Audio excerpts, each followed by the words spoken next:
Hi everyone, so I'm back with another home decor inspiration video, and this is the spring edition. Everything's been given a new fresh upgrade. The colours are pretty, there's flowers in there, and it would suit any room. So whether it's your bedroom, your study, your lounge or your kitchen, whatever, it's going to look lovely. And these products and things that I've got today to do DIY are not hard to get hold of. So let's get started with the first project. So you'll need material, paper, pen, ruler, iron and wonder web.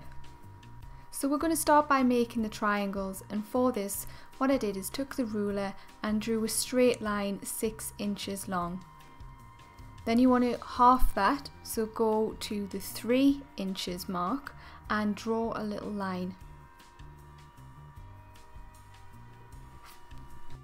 So use that mark line that you've made to make a line about 7 inches long. And then what you want to do is each end of the first line you made, you want to meet the middle line at around about 6 inches. So either side should meet the middle at 6 inches and you will have your perfect triangle.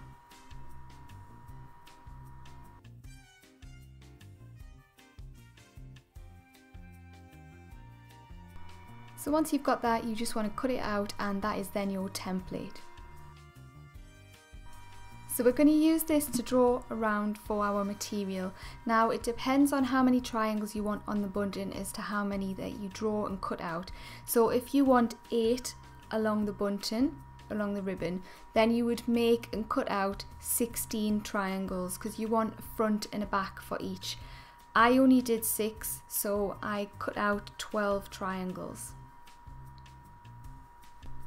Now personally I think with decor things look better in uneven numbers, so I've did 6 here, and I think it would have looked best if it was 7, had the 1 in the middle and then 3 either side. And if you want to go larger then do 13 and have 6 either side.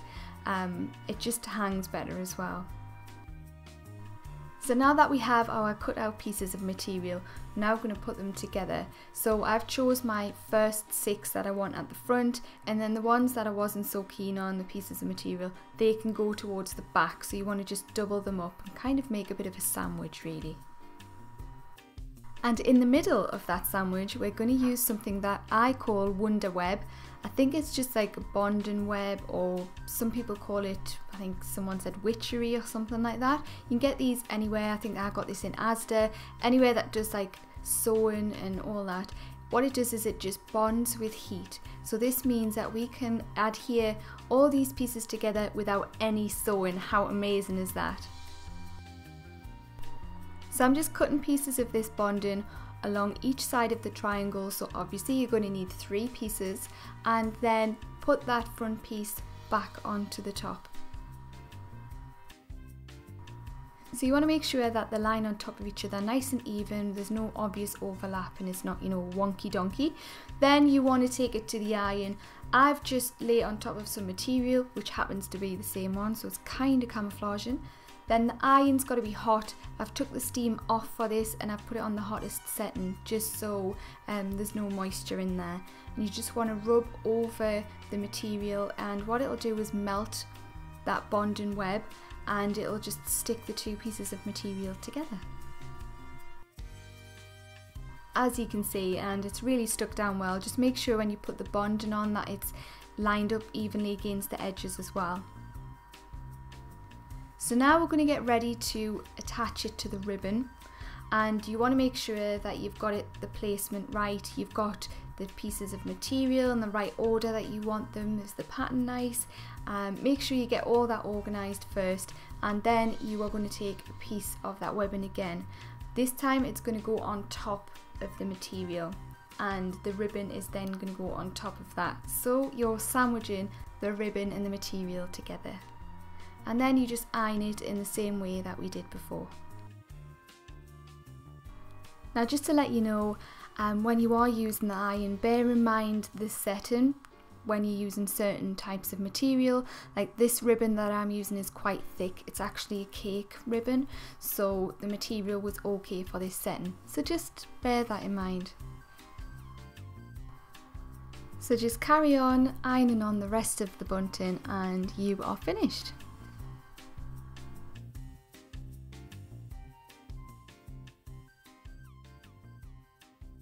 So you'll need decoupage paper, PVA glue, a brush and a letter or anything you want to decoupage. So the first step is just to cut up some strips of the paper, just kind of little squares, nothing too big and nothing too small, because you want it to overlap nicely, but you also want to pick out some of the pretty patterns as well. So once you've done that, you want to take the first object. I'm using this polystyrene owl, and I'm just going to use the brush and cover a large area with the PVA glue before I stick down a piece of paper. If it's not stuck down, like if there's not enough glue on there before you put the paper down, then it's obviously going to lift, so make sure it's quite wet for the paper.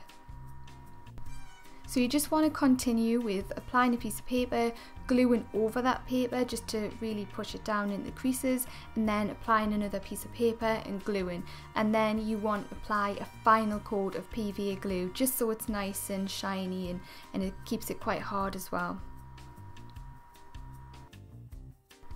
And you want to do this exact same method for the letter as well.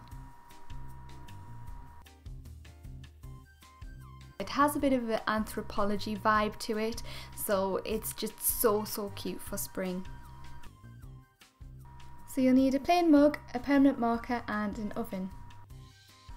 So take that permanent marker, it doesn't have to be a Sharpie, I'm not using a Sharpie, and draw whatever the heck you like. It's just a really good idea this, because you can make personal mugs for family or friends, or you can just doodle till your heart's content. You can use different colours. It's just a really fun thing to do, and you can do it with kids as well. So if you're a parent like me and you want to keep your young'uns occupied, then something like this is really good. Now the permanent marker stays on there really well, but to make sure that it doesn't come off when washing, we're going to put it in the oven. So if you are quite young, then make sure you get parental help with this to switch on the oven to the appropriate setting. So I'm going to put it on gas mark around 8 or 9, which is really high, and leave it in the oven for 30 minutes. Then let it cool and you can pop in whatever you like.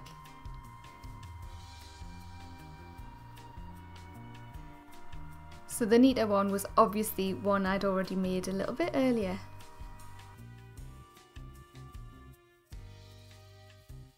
So you're going to need 1, 2, 3 milk bottles. Now you're also going to need something to decorate the bottles. I've used this twine from IKEA, it's black. I wanted something a bit rustic, so you could use string if you wanted to, or you could use ribbons if you wanted to keep on that pastel theme, and you just want to wrap them around the bottle any way that you fancy. I've chose bows today. It kind of looks a little bit like the Christmas one that I did on the carafe, that was also from IKEA, but this is like a miniature version. Then lastly, fill them up with water, and of course your favourite flowers. Tulips would also look really good with this. And you're done.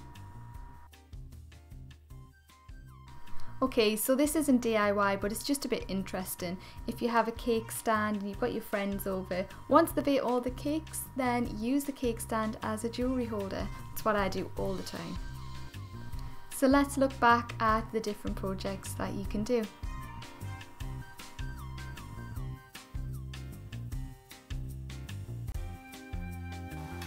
So I'm going to go and eat my cake now. Thanks for watching everyone, and I'll see you soon.